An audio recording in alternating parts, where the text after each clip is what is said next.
Rupanya yang berdiri tu seakan-akanlah dia nampak memang macam Mbak Ayu tu. Dan Mbak Ayu tu tengah melambai dekat dia. Dia dengar dengan telinga dia jelas, di mana dia dengar suara hilaian daripada arah belakang dia.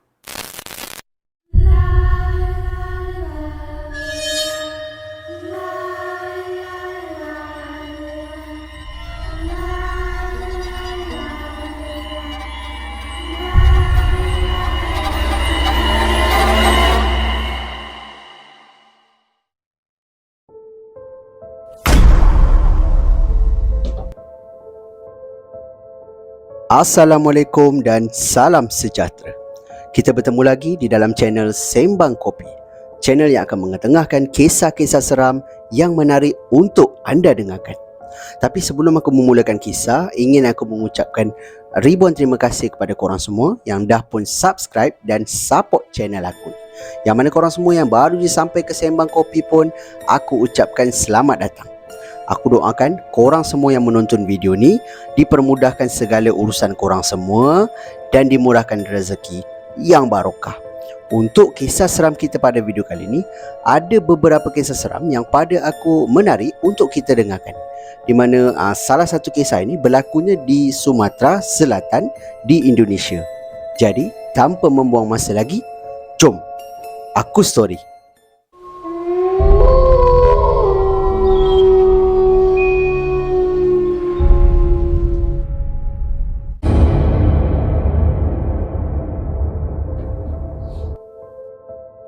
Untuk kisah seram kita yang pertama ni dikirimkan oleh pengirim kita iaitu Puan Jayanti. Di mana Puan Jayanti ni, dia ni tinggal di satu kawasan iaitu di Sukarena di Sumatera Selatan di Indonesia. Dan dia juga ada tulis di dalam email yang dia ni bekerja sebagai suster, ataupun di Malaysia ni kita panggil sebagai jururawat lah, di satu hospital ataupun rumah sakit umum berdekatan dengan kawasan rumah dia ni. Dan Puan Jayanti ni ingin berkongsi pengalaman seram dia sewaktu dia bekerja di hospital tu lah. Hospital ni adalah hospital yang agak besar dan sepatutnya memerlukan jururawat yang agak banyak lah. Tapi sayangnya pada waktu tu Puan Jayanti ni cakap jumlah suster ataupun jururawat pada waktu tu agak terhad. Jadi sekiranya ada jururawat yang terpaksa bercuti dan sebagainya, akan mengganggu jadual kerja diorang. Dan mungkin ada yang terpaksa buat 2 shift, ada yang kena cari ganti dari unit lain, macam tu lah. So Puan Jayanti ni cakap dekat ward tempat dia jaga ni, dia ada kenal satu pesakit ni iaitu Mbak Ayu, yang dia dah anggap macam mak dia sendiri. Di mana Mbak Ayu ni, dia ni sebenarnya baru kehilangan suami dia, dan anak-anak dia pula banyak yang dah berhijrah ke bandar, kerja dekat bandar lah. Jadi tinggallah Mbak Ayu ni seorang-seorang dekat kampung. Dan Mbak Ayu ni memang selalu ulang-alik ambil ubat dan sebagainya dekat hospital. Jadi dia kenal lah dengan Puan Jayanti ni. Jadi Puan Jayanti ni kata waktu dijaga tu memang macam dijaga mak dia sendirilah, macam tu. So ada satu hari ni, pada waktu tu sebenarnya Puan Jayanti ni, dia ni bekerja shift malam. Jadi selepas waktu pukul 7 pagi tu dia nak balik lah. Jadi memang dah jadi rutin dia akan singgah pergi dekat katil Mbak Ayu ni, akan salam Mbak Ayu, lepas tu dia nak balik lah. Cuma waktu dia singgah tu, dia tengok Mbak Ayu tengah tidur. Jadi dia macam tepuk sikit lah Mbak Ayu tu. Mbak Ayu ni tersedar, lepas tu dia kata ibu saya nak balik dia kata nanti pukul 7 petang saya masuk balik, dia cakap macam tu. And then Mbak Ayu ni dia cakap terima kasihlah jaga dia hari ni, dan hati-hatilah jalan kan, jaga diri dan sebagainya lah. Dia panjang dia cakap waktu tu. Jadi Puan Jayanti ni kata memang dah jadi rutin juga Mbak Ayu ni macam nasihat dia, cakap apa semua. Tapi hari tu dia tak tahu kenapa dia ada satu feeling, ada satu perasaan yang agak sebab ataupun sedih bila dengar Mbak Ayu ni cakap macam tu. Seolah-olah ada petanda yang tak baik lah. Jadi Puan Jayanti ni kata dah lah tu ibu, janganlah cakap lagi, dia kata kan. Nanti pukul 7 malam saya masuk balik, dia kata. Nanti dia akan terus jumpa dengan Mbak Ayu ni lah, dia cakap macam tu. So dia pun salam, dia pun balik. Jadi sampai je dekat rumah, dia pun rehat dan sebagainya. Sampailah waktu pukul 6 lebih. Waktu tu dia dah berangkat baliklah daripada rumah ke hospital sebab dia nak masuk kerja pukul 7 malam. Jadi bila dia sampai je dalam pukul 6 lebih tu, dia dapat tahu daripada dia punya orang atasan lah, di mana dekat ward tempat dia ni ada orang kata nurse yang terpaksa bercuti. Seorang dah memang cuti, seorang lagi terpaksa bercuti. Jadi berlaku kekurangan staff lah kat situ. Jadi Puan Jayanti ni terpaksalah macam cover lah tempat tu kan. Jadi dia macam busy tau. Dia masuk-masuk, dia terus buat kerja apa semua. Dia sempat lalu je dekat kawasan ward Mbak Ayu ni. Dan Mbak Ayu ni pun waktu tu tengah baring, tengah rehat lah. So Puan Jayanti dia kata tak apalah, nanti lepas dia settle kerja baru dia pergi jumpa Mbak Ayu ni. So dia pun buatlah kerja dia macam biasa apa semua sampai pukul 11 lebih malam. Korang bayangkan banyaknya kerja dia waktu tu, sampai 11 lebih malam baru settle. Jadi Puan Jayanti ni berjalan menuju ke ward Mbak Ayu ni lah. Bila dia sampai je, dia tengok Mbak Ayu ni tengah baring dekat katil, tengah tengok dekat luar tingkap. Dan Puan Jayanti ni pun tegur lah Mbak Ayu tu, "Ibu, saya dah ada kat sini." Dia cakap macam tu kan. Jadi Mbak Ayu ni macam tak layan dia tau, macam tengok je luar, air mata dia mengalir. Jadi dia kata, "Kenapa Mbak Ayu sedih kan?" "Dah lah tu ibu, saya kan dah ada kat sini." Di tengah berbual dengan Mbak Ayu ni, tiba-tiba ada satu doktor tau datang panggil Puan Jayanti ni. Ti sini sekejap. Awak kena tolong saya kena ni." Sebab macam aku cakap tadi, diorang kan tak cukup orang. Jadi Puan Jayanti ni teruslah pergi tolong doktor tu. Lepas tu kemudian datang balik. Bila dia datang balik, dia kata dia tengok dekat katil Mbak Ayu ni tak ada orang dah. Maknanya tak ada orang lah, Mbak Ayu tak ada kat atas katil dia. Jadi dia kata, mungkin Mbak Ayu ni pergi ke toilet. Jadi dia pun tengok ke arah toilet. Toilet gelap. Toilet ada, dia memang setiap ward tu ada toilet. Nanti ward sebelah ada toilet, macam tu lah. Jadi dia kata, toilet ni gelap, takkanlah Mbak Ayu masuk tak buka lampu kan. Dia pun buka pintu bilik air, dia tengok memang tak ada orang. Jadi dia nak tanya dekat pesakit yang dekat dengan katil Mbak Ayu ni pun tak boleh sebab semuanya dah tidur. Jadi dia pun keluar. Lepas tu dia macam cari-carilah Mbak Ayu ni, sampai dia terjumpa dengan satu orang kawan dia yang suster juga. Jadi yang kawan ini pun tanya, "Ti, engkau cari apa?" Dia kata, "Aku cari ni Mbak Ayu mana Dia kata, "Tadi ada atas katil, dah pukul 11 ni, takkan dia berjalan lagi." Dia cakap macam tu kan. So kawan dia kata, "Mbak Ayu, itu yang katil tu Dia kata, Mbak Ayu tu pagi tadi dalam pukul 10 lebih macam tu meninggal."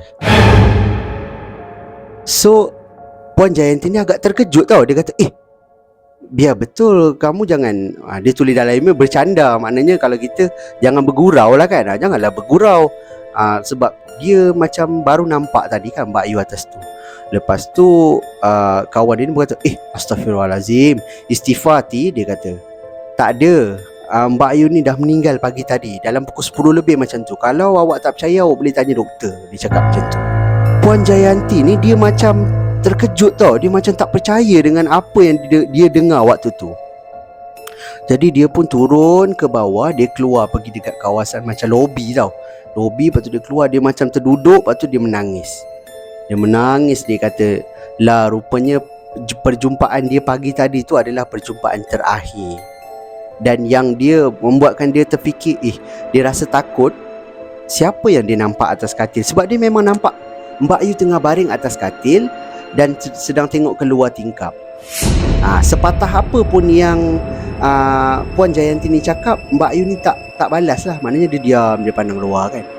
So lepas daripada tu pagi, dah bawa ke pagi apa semua, sampailah waktu Puan Jayanti ni nak balik ke rumah dia lah.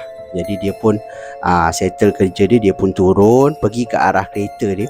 Kereta dia ni parking dekat dengan kawasan hospital ni. Jadi waktu dia nak masuk ke kereta ni, dia macam sedih kan. Jadi dia pun tengoklah ke arah tingkap ward-ward ni. Jadi waktu dia tengah tengok kan, dia terperasan, ini yang Puan Jayanti kata dia takut, lebih takut waktu ni lah. Sebab korang bayangkan dia nampak dekat kawasan tingkap ni, ada salah satu tingkap ni yang ada perempuan tengah berdiri. Perempuan tua tau, tengah berdiri tengok ke arah bawah, mana tengok ke arah dia. Jadi dia tengok betul-betul, ini bukan ke ward tempat dia jaga. Jadi dia tengok betul-betul, rupanya yang berdiri tu seakan-akan lah dia nampak memang macam Mbak Ayu tu. Dan Mbak Ayu tu tengah melambai dekat dia. Macam tu, secara perlahan. Korang bayangkan, dia lambai macam tu kan. So Puan Jayanti ni pun terus masuk dalam kereta. Dia start kereta dia, terus jalan balik ke rumah dah. Dan selepas daripada tu adalah pesakit lain yang masuk duduk dekat katil tu apa semualah. So gangguan tu berakhir dekat situ. Cuma Mbak Jayanti ni cakap memang itu satu pengalaman yang menakutkan lah. Sebab orang yang dah tak ada kan, dia nampak dua kali. Pertama yang sebelum dia dapat tahu yang dah meninggal tu, dia jumpa Mbak Ayu ni tengah tengok luar. Satu lagi tengah dekat tingkap. Waktu ni dia dah tahu Mbak Ayu ni dah tak ada. So pada pendapat korang macam mana?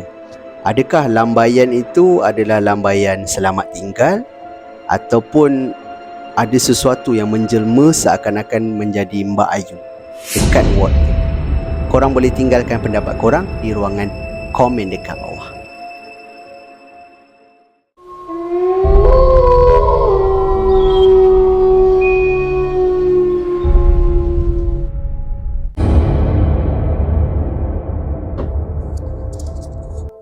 Untuk kisah seram kita yang kedua ni pula dikirimkan oleh pengirim kita yang bernama Encik Hazim. Di mana Encik Hazim ni, dia ni nyatakan di dalam email yang dia ni tinggal di satu kawasan iaitu di Kuala Selangor. Dan dia pula bekerja sendiri, iaitu dia ada bendang lah ataupun sawah padi milik dia sendiri. Dan dia lah yang usahakan. Jadi kisah seram ni berlaku dekat kawasan sawah dia tu, di mana Encik Hazim dia bagi tahu dia memang akan keluar pada waktu maghrib untuk pergi ke surau dan kemudian akan balik selepas isyak. Maknanya antara maghrib dengan isyak tu dia akan stay lah dekat surau kan. Jadi kejadian ni berlaku waktu tu dia ni tengah balik daripada surau menghala ke rumah dia. Dia menaiki motosikal sebab surau ni agak jauh sikit dengan rumah dia. Jadi dia terpaksalah naik motosikal melalui lah kawasan bendang milik dia ni tadi. So macamlah yang kita tahu, dekat kawasan bendang ni akan ada patung orang-orang, betul tak? Yang tangan dia jenis depa tu, yang buka. Macam tu kan, tapi tegak lah tangan dia. Untuk halau macam burung daripada makan padi kan. Jadi Encik Azim ni dia tahulah dekat mana tempat dia letak. Lepas tu macam mana rupa orang ni, semua sebab dia yang buat. Jadi Encik Azim ni kata dia tengah bawa motor ni, mula-mula dia tak perasan, tapi bila dia tengah bawa, dia nampak macam daripada anak mata dia, dia perasan yang ada satu orang-orang ni yang bukan di tempat dia. Bukan di tempat yang dia letak. Benda tu berada di tempat lain.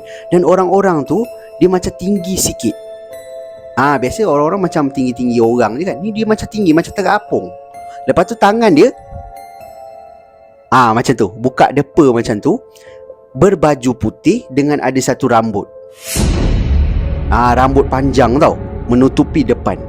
So start daripada tu Encik Azim dia kata, orang-orang kata kan. Dia pun berhenti. Dia tengok ke arah orang-orang tu. Dia kata, kenapa macam orang-orang ni macam pelik je, macam tinggi sikit. Lepas tu bukan dekat tempat dia. Setahu dia kat situ tak ada pun orang-orang.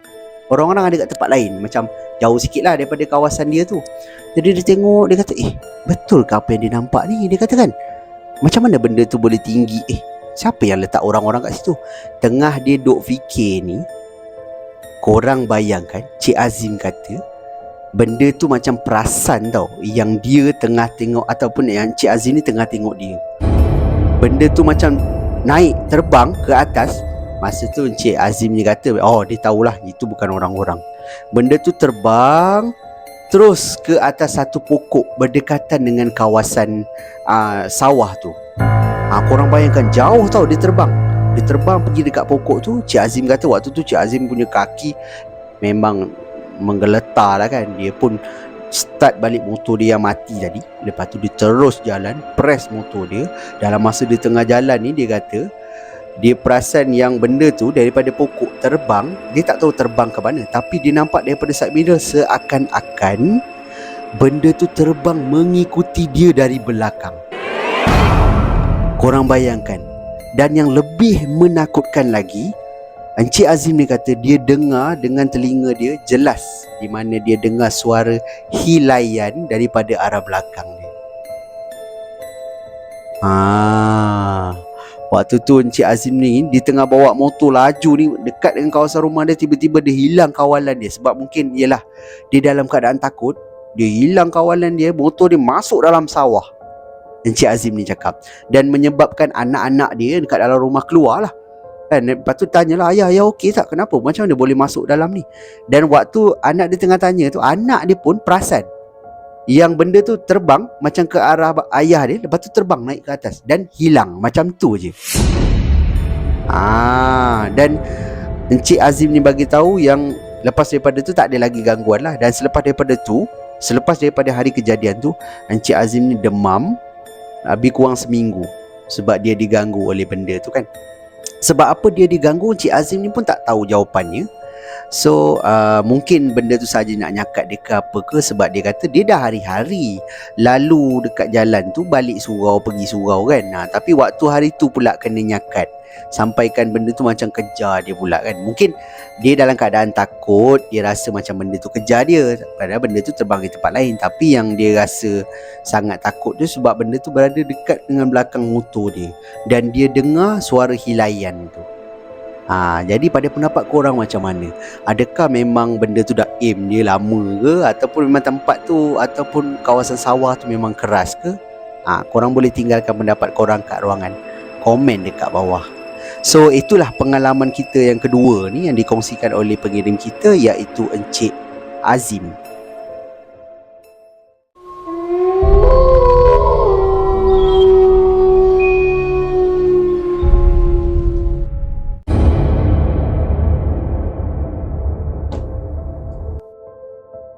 Untuk kisah seram kita yang terakhir ni dikirimkan oleh pengirim kita yang bernama Mr. Kiang.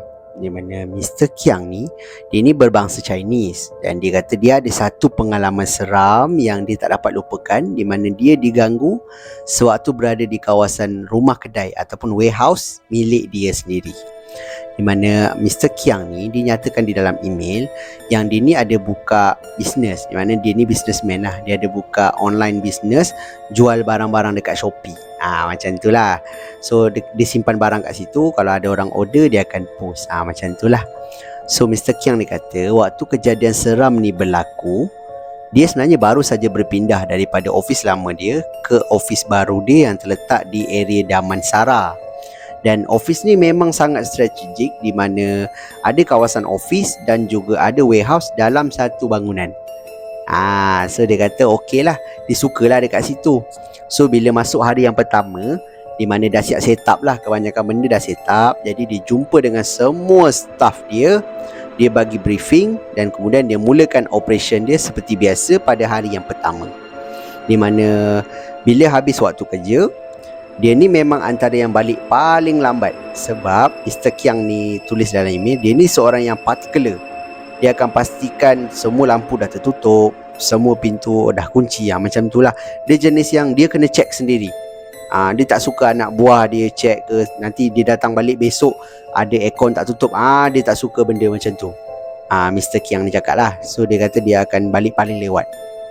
So dia dah tutup lampu apa semua, dia pun balik. Tapi keesokan harinya, korang bayangkan, bila dia masuk je kat dalam office, dia kata kerusi di meja dia, kerusi yang bergerak-gerak kan, dah beralih pergi ke tempat lain, dan PC dia menyala. So waktu tu dalam office dah ada beberapa orang staff perempuan kan. Jadi dia pun tanyalah dekat staff dia, ada sesiapa duduk dekat I punya meja ke? Dia cakap macam tu kan. So staff dia kata tak ada, masa kita orang masuk memang kerusi tu dah memang kat situ. Lepas tu PC tu dah pun menyala. Jadi Mr. Kiang ni terus pergi dekat arah PC dia dan dia tengok PC dia menyala tapi kena masuk password. So maknanya orang baru sempat buka lah, belum sempat masuk password. Macam tu lah. So dia kata dia dah mula risau sebab dalam PC dia adalah maklumat-maklumat ke data-data penting kan. Mungkin juga ada orang nak curi, kita pun tak tahu sebab itu dah lah baru hari pertama. Waktu tu CCTV tengah set up, belum lagi siap lah. Jadi Mr. Kiang kata tak apalah. Dia kata okey biar je lah, mungkin orang ni tak sempat buka PC dia. Jadi dia pun buatlah kerja macam biasa. Pada hari yang kedua tu CCTV dah siap set up Jadi dia pun nak buat kerja macam biasa sampailah waktu balik. Dia susun kerusi dia apa semua, dia pun kunci office, dia pun balik. Tapi keesokan harinya berlaku lagi, di mana dia nampak kerusi dia bergerak pergi tempat lain. Dah beralih. And then PC dia menyala. Benda ni pelik lah kan. Sebab dia kata siapa yang nak duduk kat meja dia, lepas tu buka PC dia. Dia tanya lagi staff dia. Staff dia kata tak ada, memang PC tu dah terbuka, bos lupa kot, dia kata. So Mr. Kiang kata no. Sebab hari pertama mungkin dia lupa, hari kedua dia dah ingat lah sebab dah pernah menyala kan. Jadi dia kata okey tak apa, dia panggil semua staff dia. And then dia tanyalah daripada budak operation sampai ke admin, ada tak orang duduk kat meja dia nak buka komputer dia. Semua tak mengaku. So dia kata okey lah, tak apalah, dia akan check dekat CCTV. Dia cakap macam tu. So siapa yang nak buka tu jaga lah, dia kata kan. So dia pun pergi dekat CCTV dengan budak-budak admin dia. Dia pun buka. Dia tengoklah kejadian pada malam tu. Dan Mr. Kiang ni cakap, waktu dia check CCTV tu, korang bayangkan waktu dia tengah check CCTV ni, dia kata dia nampak PC dia yang tengah tutup, yang dah off tadi, tiba-tiba menyala dengan sendiri. Tak tahu siapa yang tekan, tak ada orang kat meja dia. Dan dia nampak kerusi dekat meja dia bergerak sikit sampai benda tu jadi jauh. Korang bayangkan, tak ada orang tu. Dan Mr. Kiang ni kata, why macam mana kerusi dia boleh bergerak sedangkan tak ada orang? Dia kata macam tu. So budak-budak office yang lain macam, bos, silap-silap office ni keras kot bos, sebab ni office baru kan. Dia cakap macam tu. So Mr. Kiang dia kata, apa? Ghost dia kata. Yelah, dia kata, you tak nampak ke kerusi tu bergerak sendiri kot, dia cakap kan. Mana ada orang. No, ini mesti ada explanation, dia kata macam tu. Maknanya dia tak percaya lah, dia cakap macam tu dekat staff dia. So malam tu dia balik lambat sikit. Malam ni lah explanation tu berlaku. Di mana dia tengah buat kerja, dia kata ada beberapa orang je lah staff dia yang tinggal, tapi duduk jauh sikit daripada dia. Dia kata waktu dia tengah buat kerja ni, depan meja dia ada satu lagi kerusi. Jadi dia tengah buat kerja, dia kata kerusi depan dia ni tiba-tiba berpusing kanan kiri. Lepas tu pusing kanan kiri. Dia tengok dia punya kerusi tu, dia tengok kerusi depan dia ni, dia tengok je. How? Dia kata, macam mana kerusi ni boleh bergerak dengan sendiri, macam ada orang duduk, lepas tu main-main pusing-pusing kan. Lepas tu dia pandang staff dia yang berada dekat jauh sikit daripada dia. Staff dia dah tengok dah kerusi tu bergerak-gerak. And then staff dia terus kemas barang. And then Mr. Kiang ni takkan dia nak duduk lagi, dah staff dia dah kemas-kemas nak balik. Dia pun tutup dia punya PC, and dia kemas-kemas barang dia. Dia pun nak balik lah. Waktu dia nak keluar dengan staff dia seorang lagi ni, tengah dia nak jalan nak keluar ni, korang bayangkan ada 3 ke 4 kerusi yang bergerak dengan sendiri. Ada yang berpusing, ada yang bergerak daripada tempat dia patutnya berada. Korang bayangkan. Berlari Mr. Kiang dan juga staff dia keluar daripada office tu, and then kunci pintu terus balik. Mr. Kiang kata dia tak tahu macam mana nak explain benda tu, sebab benda tu berlaku depan mata dia. Seolah-olah ada orang duduk kat kerusi tu dan pusing-pusing, tapi tak ada orang. Dan macam mana pula kerusi 3-4 kerusi tu bergerak dengan sendiri waktu dia nak keluar tu. Itu Mr. Kiang kata dia agak muskil lah, macam tak percayalah benda tu. Dan satu lagi, Mr. Kiang ni cakap, lepas daripada tu dia pernah lah check CCTV tau, untuk ada satu kes lah waktu tu, barang hilang ke apa macam tu. Cuma Mr. Kiang kata dia perasan dia dekat dalam kawasan warehouse dengan office dia ni, macam ada bayangan kanak-kanak yang berlari-lari, macam bermain-main dekat dalam kawasan office ni. Lari-lari masuk dekat meja sini, hilang, senyap terus. Tak nampak mana budak tu keluar. Tiba-tiba keluar dekat belah sini, tiba-tiba keluar dekat belah sini, macam tu.